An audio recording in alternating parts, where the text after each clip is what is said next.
నమస్తే CH9 TV news కి స్వాగతం. చిత్తూరులో మరొకసారి కలకలం. వారంలోపే రెండో విద్యార్థి విషాదం. సీటమ్స్ ఇంజనీరింగ్ కళాశాల మళ్లీ చీకటిలో మునిగిపోయింది. ఈ రోజు రుద్ర మురుకుంబట్టి పార్కులోని సీటమ్స్ ఇంజనీరింగ్ కళాశాలలో సెకండ్ ఇయర్ బీటెక్ విద్యార్థి 3వ అంతస్తు నుండి కిందికి దూకి ఆత్మహత్య యత్నం చేశాడు. భయంకర దృశ్యంతో సహా విద్యార్థులు అవాక్కయ్యారు. కళాశాల యాజమాన్యం వెంటనే విద్యార్థిని చిత్తూరు ప్రభుత్వ ఆసుపత్రికి తరలించినప్పటికీ చికిత్స పొందుతూ అతను మృతి చెందాడు. మృతుడు చిత్తూరు నగరంలోని కొంగారెడ్డిపల్లి సంజయ్ గాంధీనగర్కు చెందిన రుద్ర అని గుర్తించారు. వారంలోపే ఇది రెండో ఒక విద్యార్థి గాయాలు.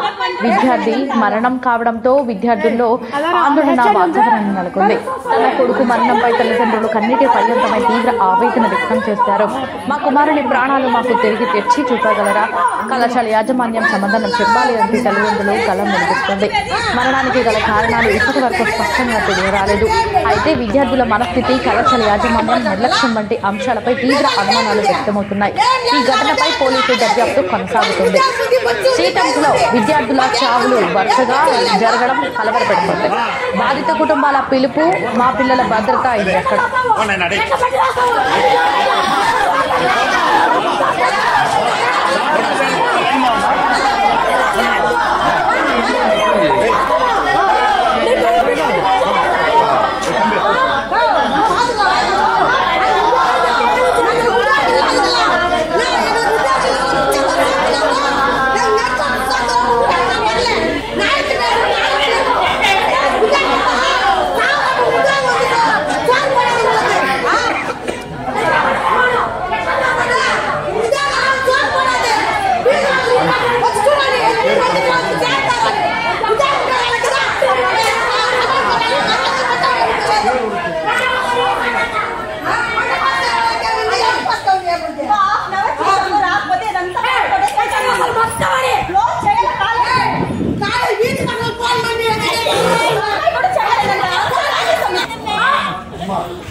ప్రతి ఒక్క సాక్షి మాకుంది సార్. మాకు న్యాయం చెప్పండి. మాకు ఎవరు లేదు.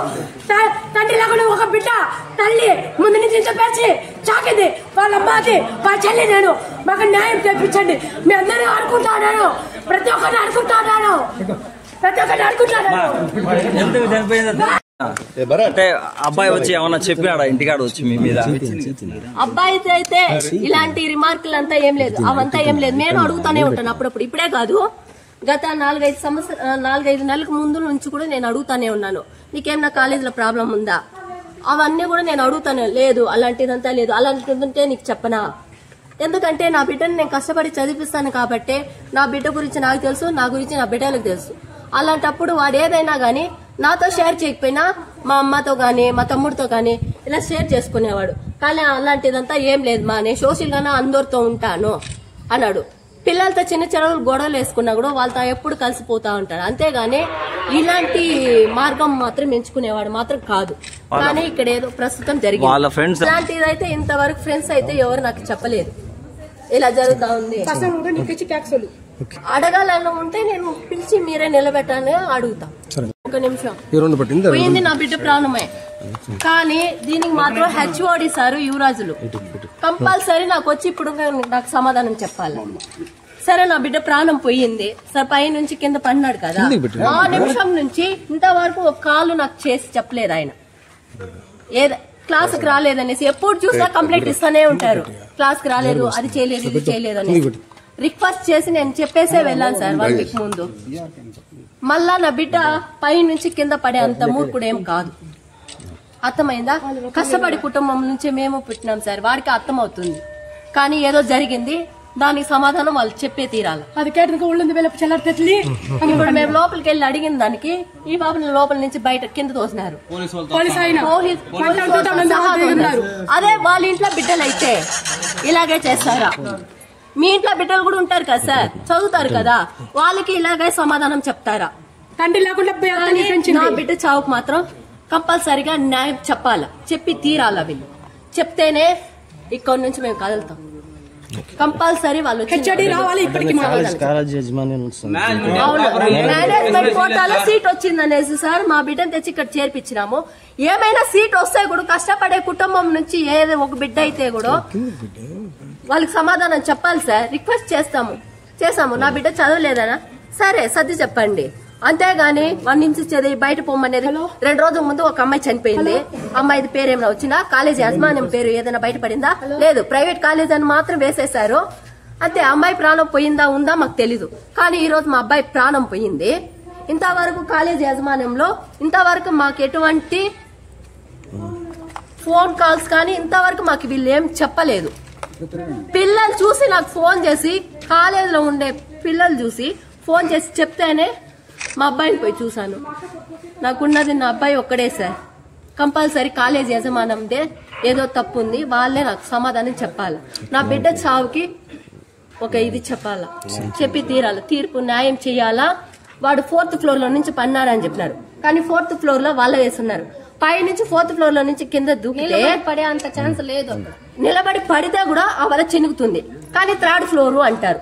సరే 3rd ఫ్లోర్ లో నుంచి పన్నాడు అనుకో, వాడెంత అంత మూర్ఖుడేం కాదు. అర్థం చేసుకునే మనస్తత్వం వాడికి ఉంది కాబట్టి ఉండే వాళ్ళని హింసించాడు.